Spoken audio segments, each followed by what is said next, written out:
Okay, we have our final product on our skylights. Everything is shingled in.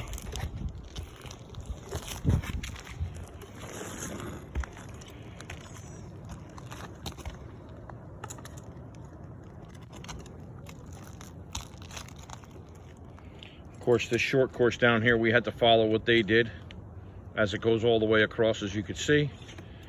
I don't like short courses, but we had to follow what was here unless you wanted to replace the whole roof. Cut the tip of it with the snips. No, those are mats that go back in his bag. See you on the next video. Up and Over Roofing, your residential roofing contractor.